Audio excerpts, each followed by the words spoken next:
Hello, hello, our viewers.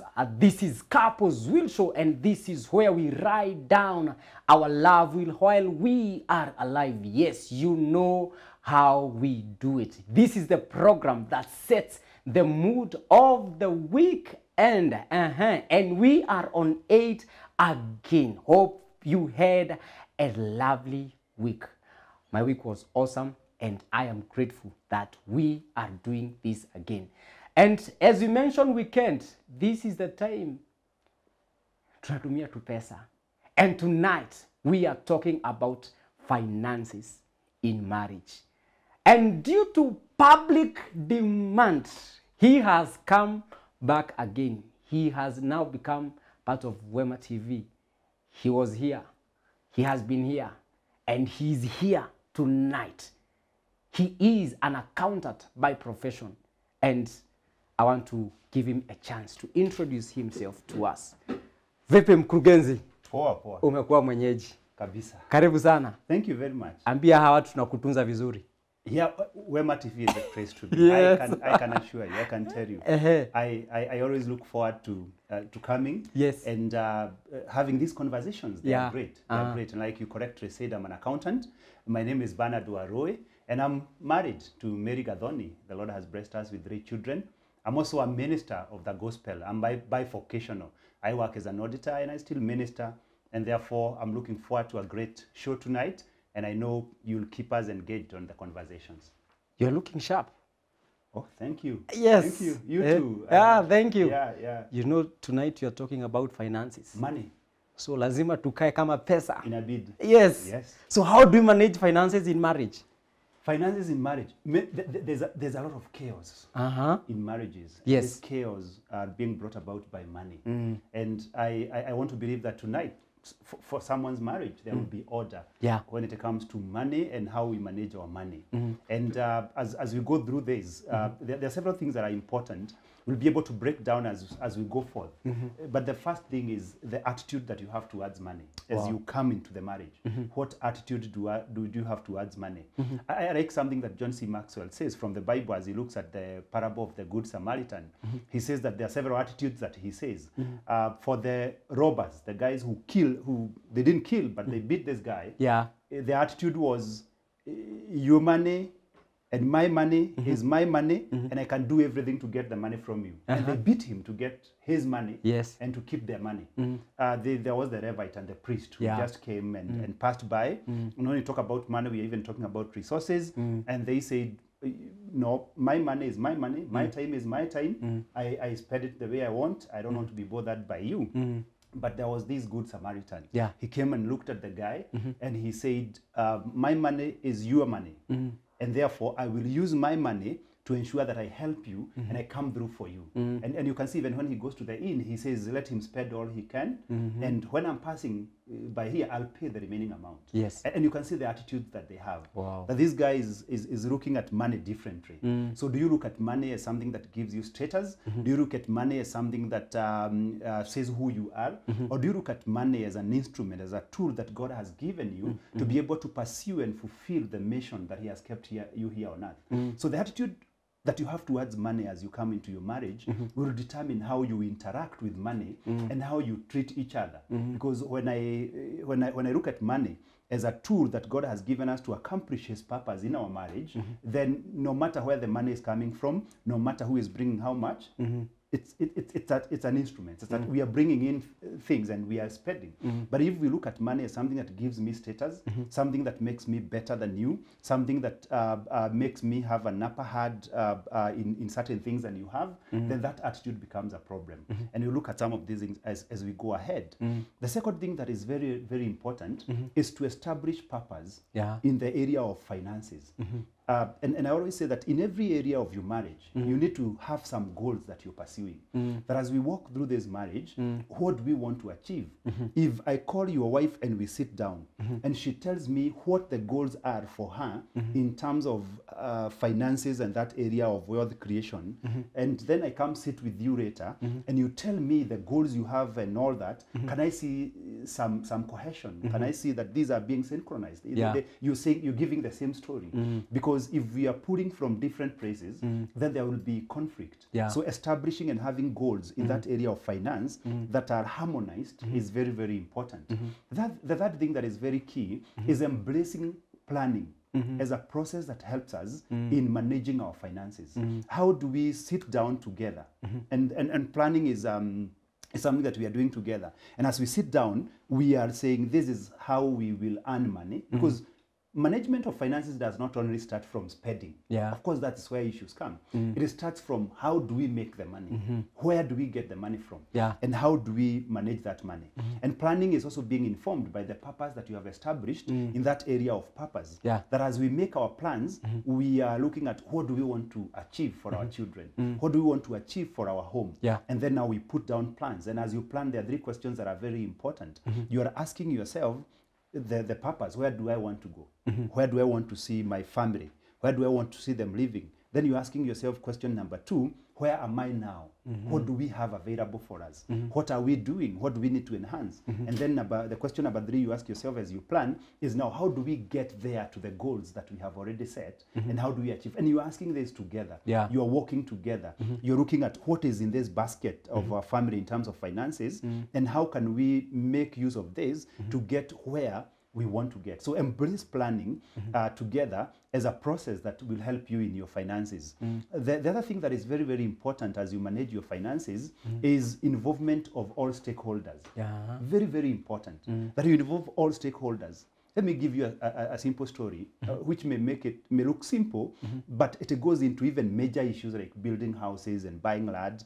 One day I went and bought my son a pair of shoes, and he was about 7 or 8 years. He is now 9, so he must have been allowed 7. And I bought an expensive shoe, and I thought I would come and surprise him. I brought the shoe to the young man. He looks at it and told me, "Daddy, sasa hii nini umeniletea?"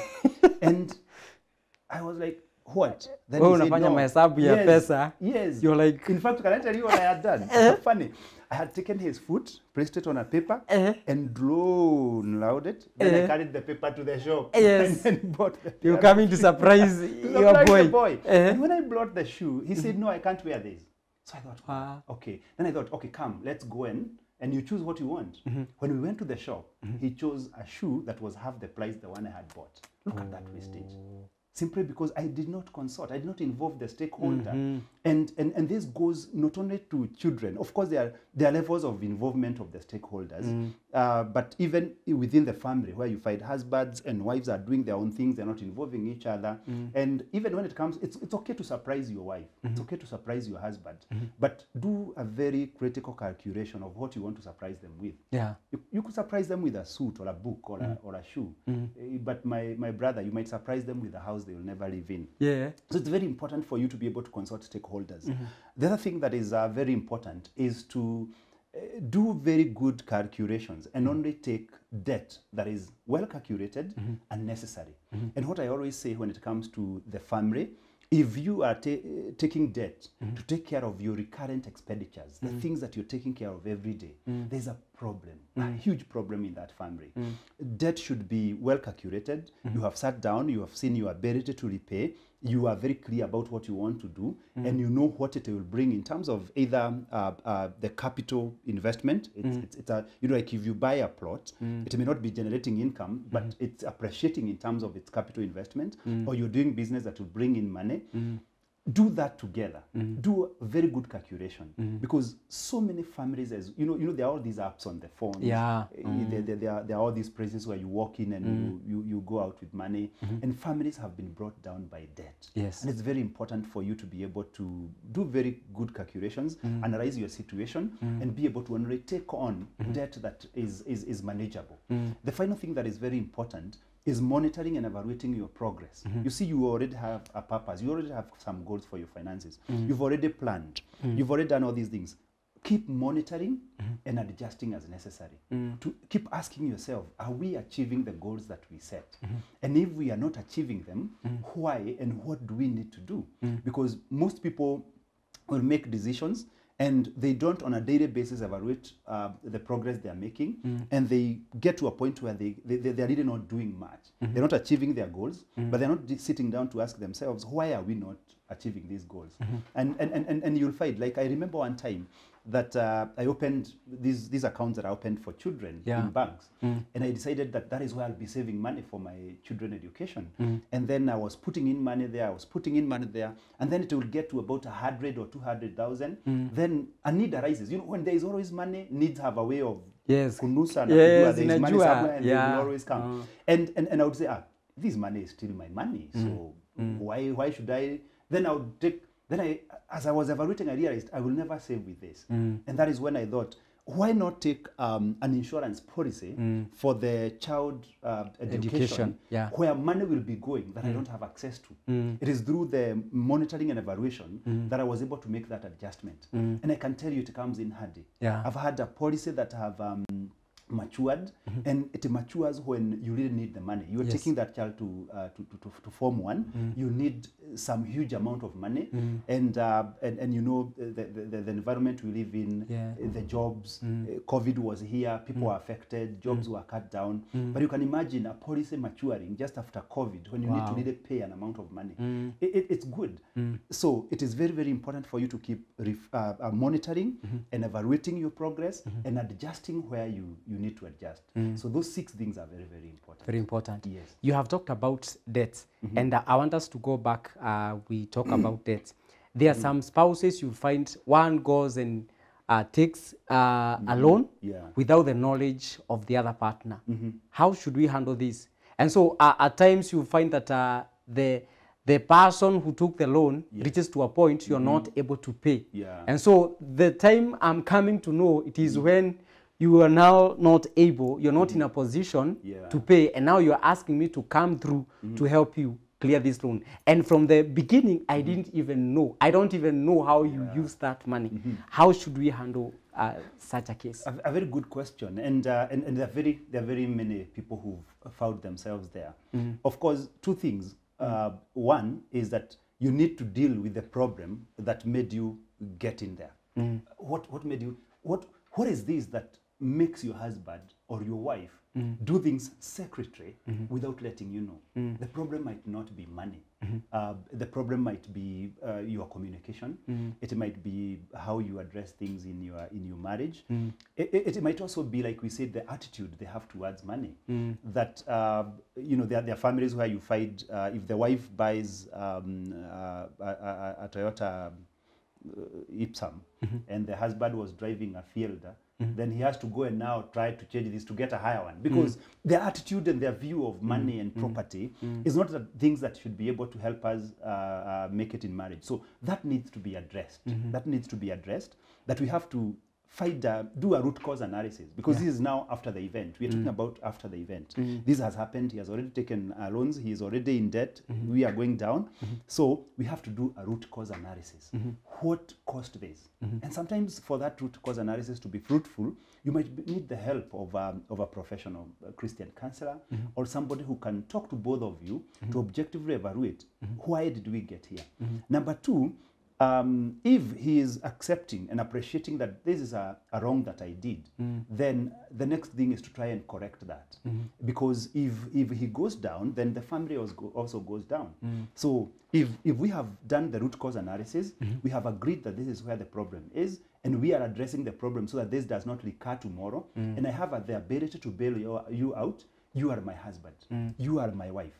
I will do that because I love you and I want us to move together. If you sink, I sink. You remember I gave the example of the safari rally and the driver and the co-driver. So if the co-driver is getting stressed because of death, he is going down, then he won't read the map well for me. And therefore I will not be able to navigate this vehicle to victory. And therefore I need to find a way of assisting you. But I've said, before I find a way of assisting you, let us do a root cause analysis. Let us establish what the problem is. Let us correct that which caused that, and then now let us deal with this as a family. Let us say, this debt is here, how do we deal with it? Let us now plan together and say, now if I have some money somewhere, I can come and bail you out. But as I bail you out, we already have discussed how to move forward. The problem, of course, comes in if the person who is in debt is not cooperative in the process.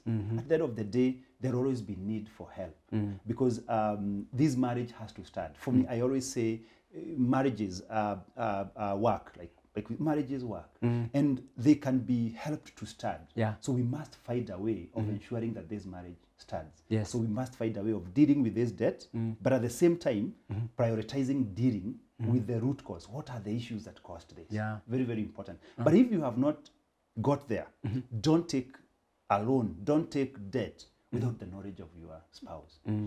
Manage your marriage like the safari rally. Yes. Walk together and understand that there is no me winning and you losing, or you winning and me losing. It's a championship that we both are working together to win. I'm doing what I do best, you're doing what you do best, and we are working together to ensure that we fulfill the purpose for which God brought us together. And so we have to work together in everything, including finances. Yeah. Yes. Wow. Then there's this issue of my money, your money, our money.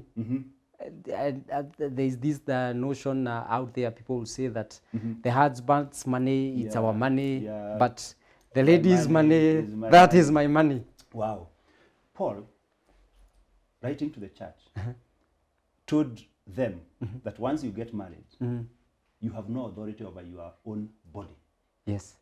And she has no authority over her own body. So if I have no authority over my own body, that I have given you my body, yes, and you have given me your body, what about finances? What is money? For us to say that is your money, is my money, is, it goes back to what attitude do we have towards money. For me, money should be seen as a tool that God has provided for us to be able to achieve the purpose of our marriage, regardless of who he uses. You know, because I'm just becoming a channel to bring money to the family. You're just becoming a channel to bring money to the family.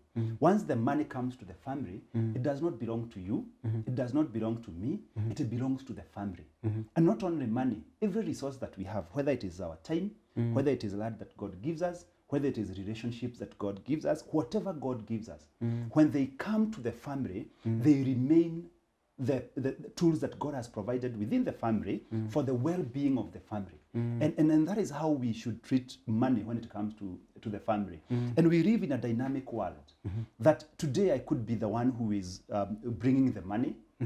Tomorrow I could lose my job or my business could go down and you are the one bringing the money. And regardless of who is bringing the money belongs to the family. And it should, so you have the right attitude. Yes. These are tools God has given us for us to achieve. So it's not my money, it's not your money. It is something that God has, it's a blessing that God has given to our family to be utilized for the benefit of the family.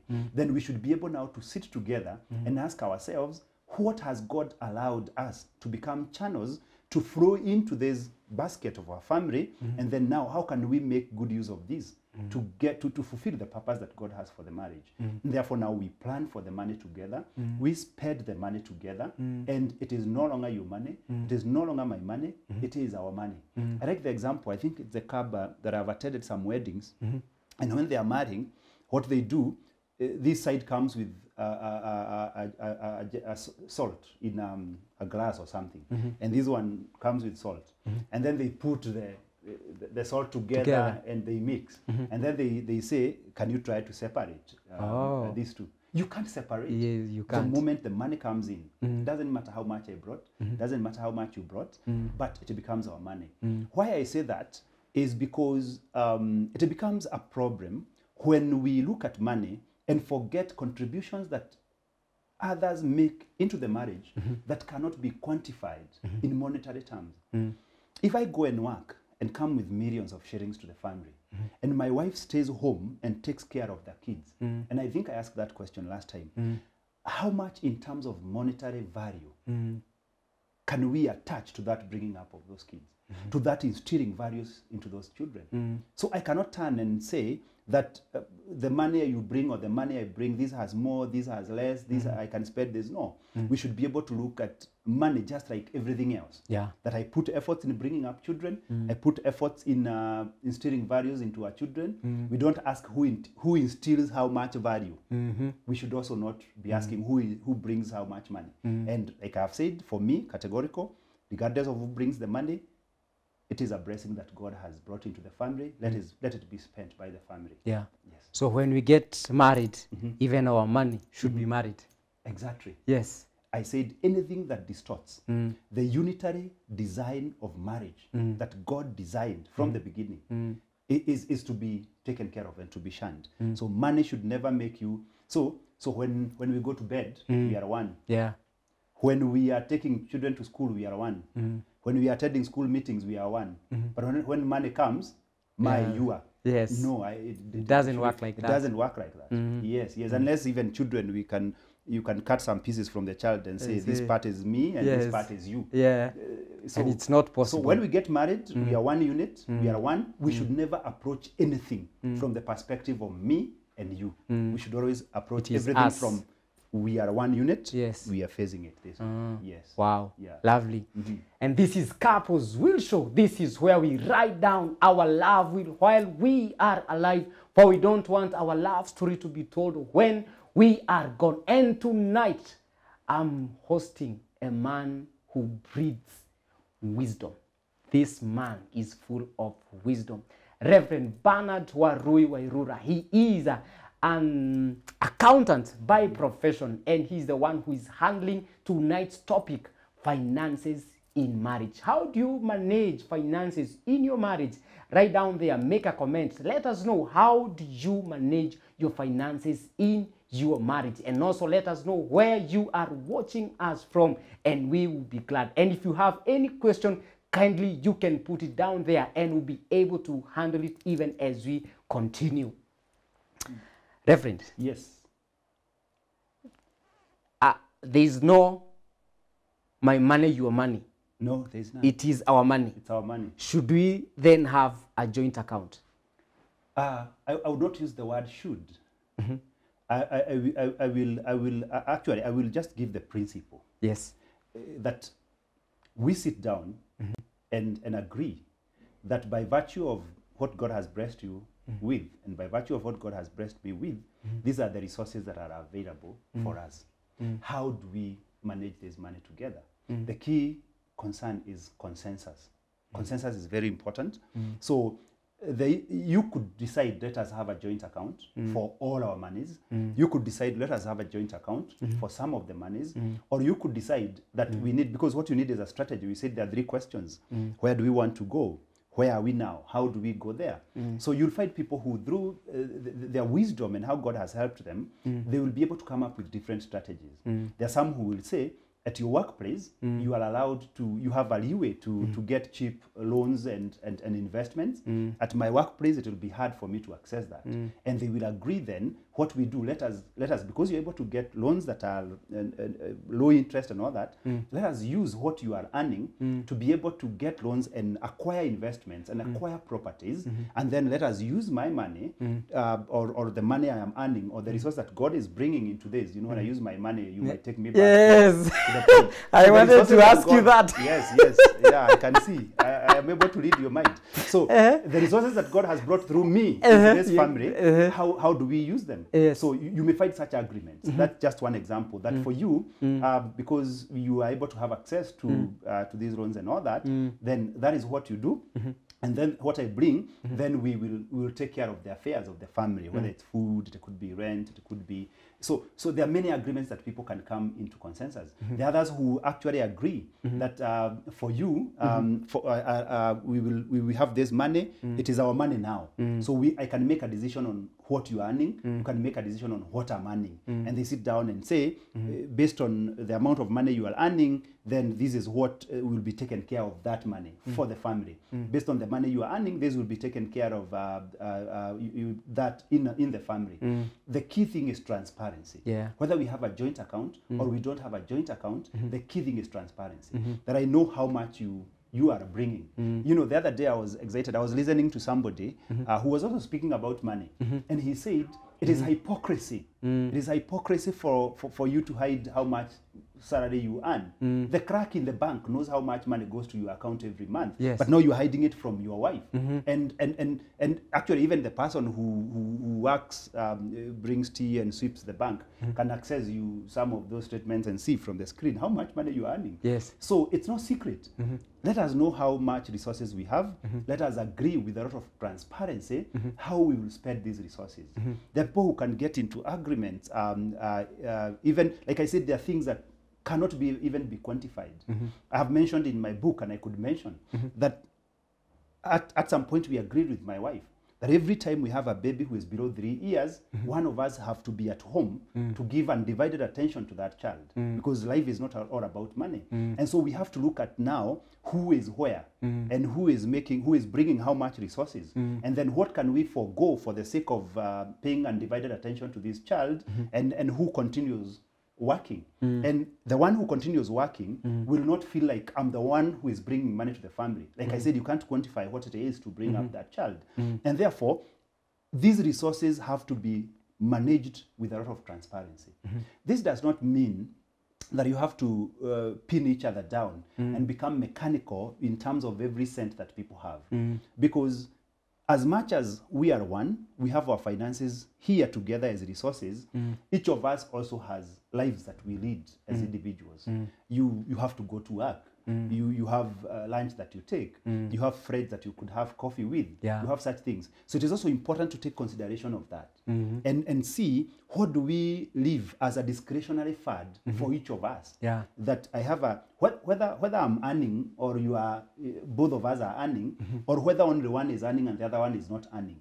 When we bring the resources and we are determining what discretionary fund do we leave for each of us, each of us have to get some discretionary fund. I would say that. That there is some amount of money. If I meet Willie and I need to buy him coffee at Java, I don't need to call my wife and tell her we are with Willie here and the cup of coffee is costing 500 and I need to see if no. There needs to be that leeway, but it should be discussed, agreed, and done with a lot of transparency. That sometimes I always say, you belong to your primary school alumni or your high school or your campus. If your colleague has lost the parent and their contributions you're making, we don't always have to keep coming to the table. We should have some leeway so that, again, we are not living life in such a mechanical way that I always feel as if I'm walking on eggshells or on thorns, and I'm careful that I don't know. We are friends. We are married. We are one. We should be able to work with transparency, but again, we are not stifling each other, and people are feeling like they are being put in a bottle and being released bit by bit. Let me ask, what do you think would make a couple not to have transparency in the matters concerning their finances? Because you find there are some couple out there, you'll find mtu ajuangi bibi yake anatengeneza pesa ngapi. And the other way around. As a wife, you don't know how much your husband earns. Number one is, of course, the wrong attitude about money. That I look at money as something that gives me status. I look at money as something that gives me authority over you. And so if I keep it a secret, then I'm able to manipulate you and I'm able to do certain things. So that is one. Number two is insecurity. That many people are very insecure in the relationships they are in. And money is not the problem. And that is why I said it's very important for us to do a root cause analysis and find out what are these issues. Because there are people who are insecure, and because they're insecure, they're not willing to let the husband know or the wife know. There are wives who, they're insecure. They feel like this guy can leave me anytime. So the issue is not money. The issue is that this guy could leave me anytime. If he knows I'm earning 100,000, he will demand that the whole 100,000 comes to the family. And so I'll not be able to set aside the secret account so that in case he leaves me one day, I have some fund that can support me. So such kind of insecurities. So you'll find money is not the problem. There is something behind the scenes that is causing it. The other thing is orientation. How did we grow up? How did we see people doing marriage? Many of us learn about marriage from our parents. They may not have been perfect. And therefore, we may pick some things from them that could also be negative.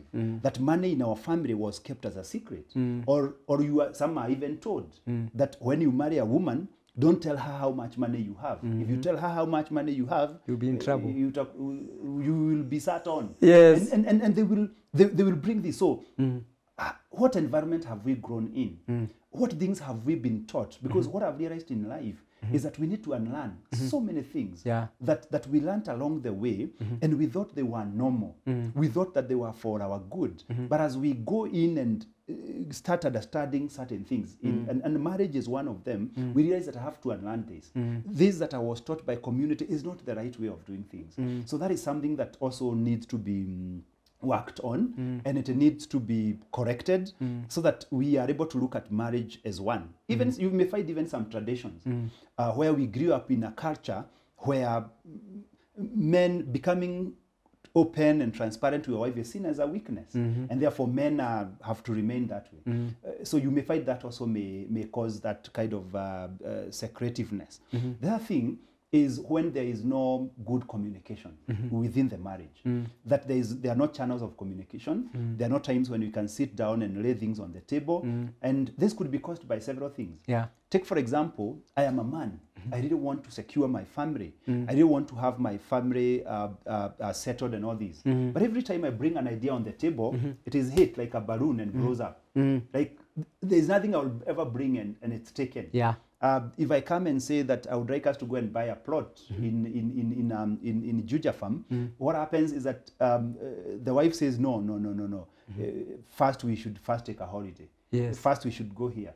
So when there is that challenge, then you'll find that the man might, instead of seeking help, which I would think should be the thing that should happen, he might feel like if I continue bringing these things to my wife, or the wife could be the one bringing to the husband, they'll always be blown up. Yes. And therefore, I have to now start taking some corners to do things, sometimes even for good, that I'm buying this plot because I want to secure my family. But I know if I come and tell my wife, if I come and tell my husband that we should buy a plot, they're not going to take it. Yes. They're going to blow it up because either of their extravagant nature or because there are marriages which are very challenging, where no matter how good your point is, it will always be hit. Yes. And cannot that, be taken. Yeah, it cannot be taken. And that becomes a huge problem. And therefore it can also bring people doing secret things or hiding some things or not wanting to do this and that. So that even experiences, you know, that you came, you told your spouse how much you are earning, and they now started taking advantage of that. They started treating you differently. Yeah. They started looking at bringing you down because of this. And that is never use a disclosure that your spouse has made to you to attack him or her. Yeah. In future. Like if I come and tell you I have this weakness, if I come and tell you this is what I'm going through, never use that later to fight me or to attack me. Because what will happen is that you will be closing doors of me telling you anything. Why do we have men who are sacked? And 2-3 years down the line, they still wear a suit and a tie every morning and pretend they're going to work. Because if they tell the wife that they have been sacked, the words that will follow, you know, you see you are useless, you see even your employer knows there is nothing you can achieve, you see even that is why they sacked you, you see the way you behave in these houses. That man, if he is sacked, he will never come and tell you that he is sacked. Yeah. Atakuwa akivaa suit na tie, anatoka, you think he is going to work. He will die of depression while you are just seeing, you will be seeing somebody just losing weight and you're wondering why they are losing weight. It is because you have created an environment where they cannot freely come and say, this is what I'm going through. This is where finances are. I'm in this challenge. I've gone into this kind of debt and it is stifling me. So the issue is not money. Yeah. There are underlying issues that have to be dealt with that bring that. So what can one do to overcome all these issues that are making him or her not to be open to the husband or to the wife about their finances? I think very important is work on your relationship. Work on your relationship as a husband and a wife. Be able to be open on all matters, not only matters of finances. If you have a concern within the marriage, raise it and find ways and means of addressing it. Because if you don't address it on time, what will happen is that the things will keep piling and it will affect so many other things. Yeah. So. And communication is key. Yeah. Still going back to the illustration of the safari rally drivers, the only reason why they win this championship is because the one reading the map and the one on the steering, their communication is very good. They are communicating very well. Yeah. So if we were able to enhance that communication, if we were able to seek help where we need help. And when I say seeking help, it doesn't mean that you seek help only when you have a huge conflict or a problem that is happening. You may find that I'm poor in communication. Sometimes I don't know how to say something to my wife. You could either seek help from her in terms of how do I bring things to you, or you could seek help outside. That I think I have, because some of us are not very good communicators, and you might find a book that you could read, and it helps you see how do you communicate. So it's very, very important. But working together, being together, understanding each other, knowing this is my wife, this is my husband, this is how they operate, will help you be open to each other. Now, there are families you have seen when they are not that well up. They are friends, they are doing good, they're in love, but the moment there is money, you start seeing some changes. So how should we handle money that this money should not ruin our relationship? Whether you have money or you don't have money, your relationship should always be on the same wavelength. That we love each other, we care for one another. I married you not because you had money. I married because I loved you as a person, and we came together to pursue the purpose of God on our marriage. So if we come from there, then whether we have money or we don't have money, and it goes back to the same point, the first point. What attitude do we have towards money? That whether we have money or we don't have money, you are still Willie. Willie with money, Willie without money is still my husband. Is still the man that I loved, the man that I care for, and the man that I want to live with. And if we move into the marriage with that attitude, and we carry that attitude along, then money will never make a difference in our lives. Whether we are just having ugari and some turungi, or we are having some nyama choma and chicken and fish somewhere, we are the same people. They say that money does not change people. It reveals who exactly they are. And so if you find that when we don't have money, we are happy and we are enjoying, and when we have money, there are conflicts that are coming, there is something that needs to be addressed. And it is not money. There is something about the two of you, there is something about your relationship that needs to be addressed. Do a root cause analysis. Why? What makes this happen? And then when you do that, then find how do we conquer it? How do we overcome this? Do we need to because there are actually courses that you can attend as a couple on managing finances. Do we need to go and get a book that helps us on how to manage finances and read and understand it?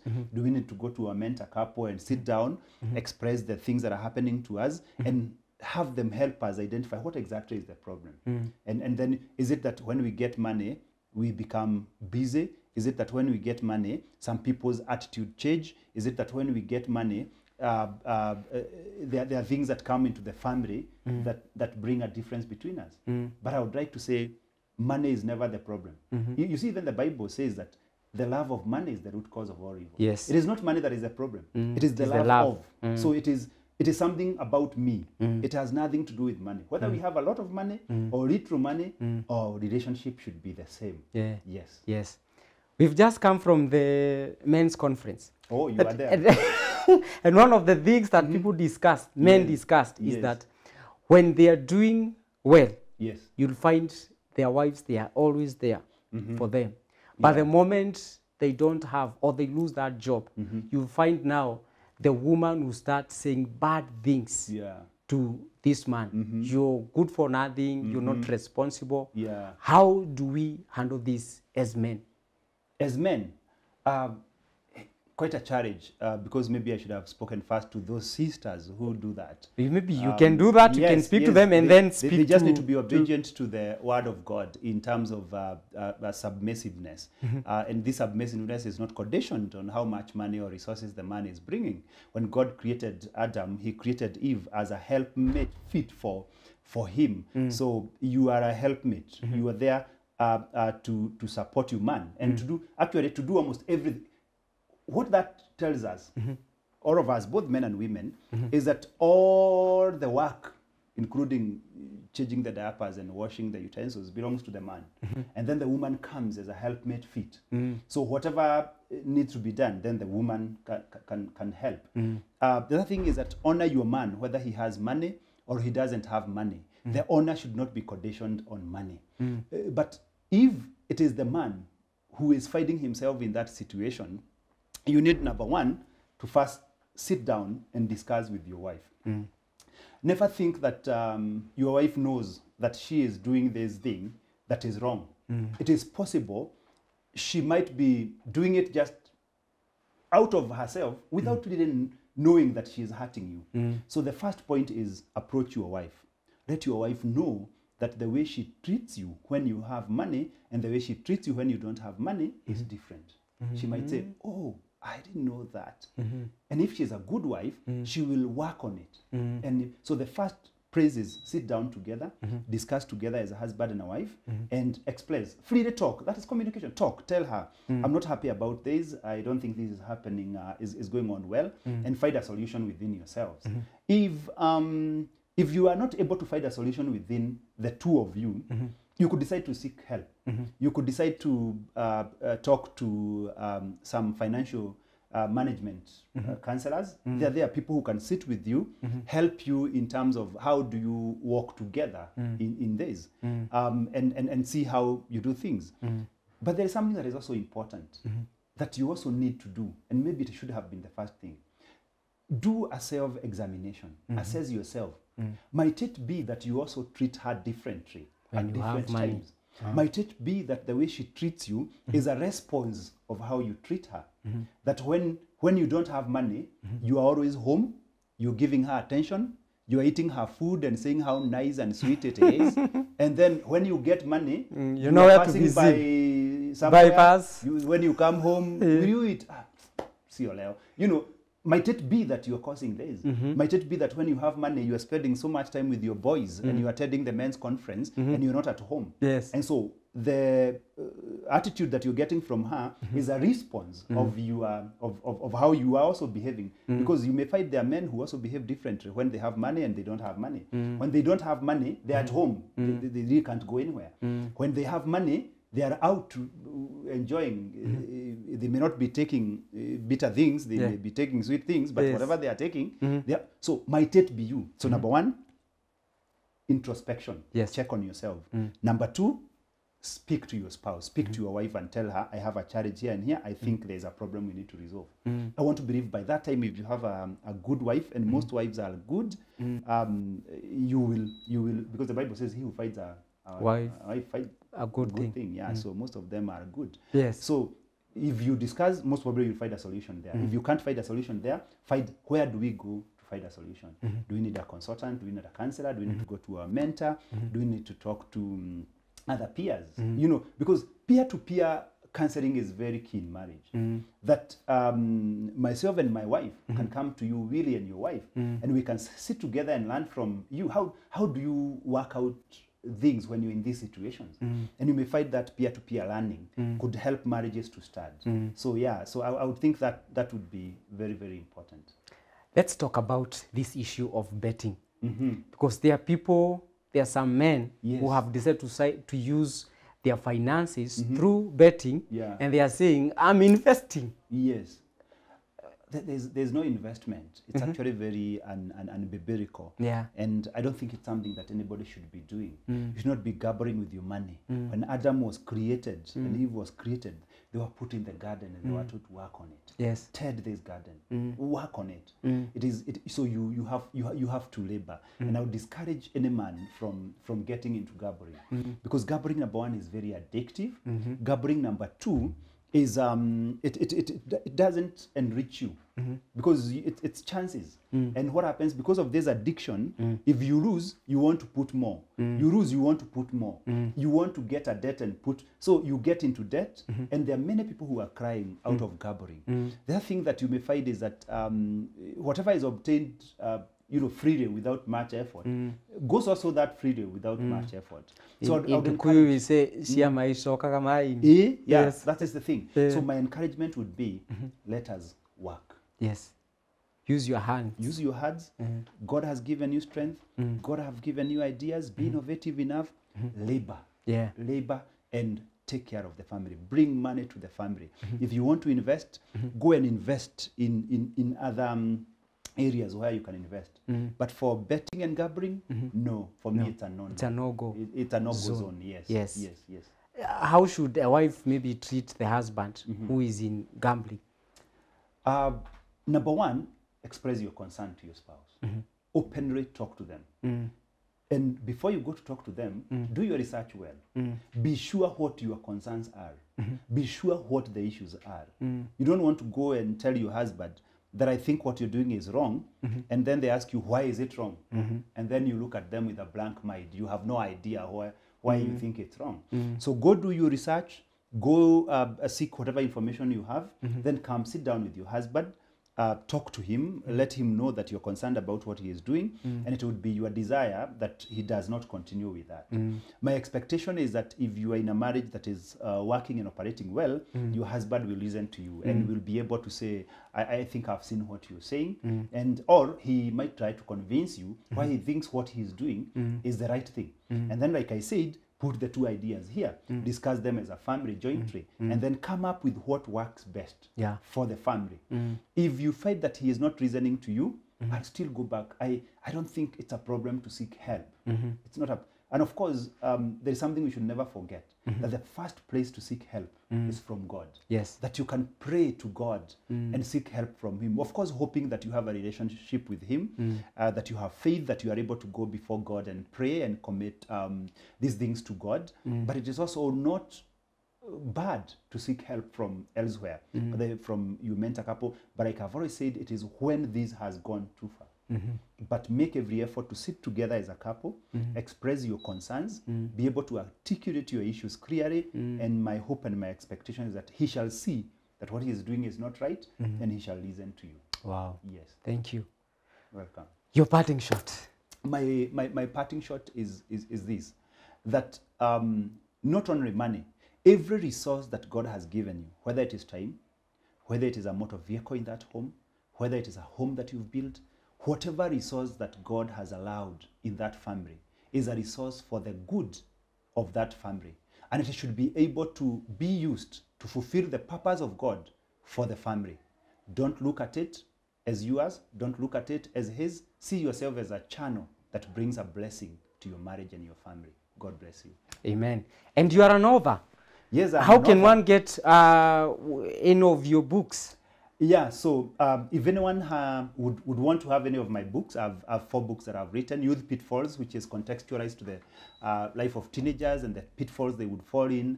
There is Achievers in Christ, which gives 6 points that will help you in your journey to success. There is From the Pastor's Heart. It's a devotional book with 150 devotional messages that you can read every day. It takes just a minute or 2 to read each. And then there is Imperfect but Fit for His Purpose, a book that shares our experience and journey with my wife for the last 14 years. If you want these books, you can check out Bernard Waroe Wairura on Facebook. You can on Facebook you can also check out Reverend Bernard Waroe. On Instagram, you can check Pastor Waroe. On Twitter, you can check Pastor Waroe. Or you could even get in touch with me. My YouTube channel is Reverend Bernard Waroe, or even 0733 554 549. 0733 554 549, and you'll be able to get these books, and I know God will bless you through them. Amen. Thank you for coming. You're welcome. We appreciate. Karibu sana. Wema ni nyumbani. Ni nyumbani kabisa. Na ni lazima tukutende wema. Kabisa. Asante. Thank you very much. Yes, that is it.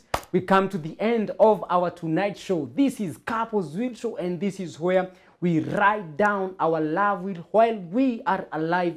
We don't want our love story to be told when we are gone. My name is Willie Kinyash, and this is Wema TV, the voice of hope. For now, it is a good night. God bless you, and God bless your marriage. Amen.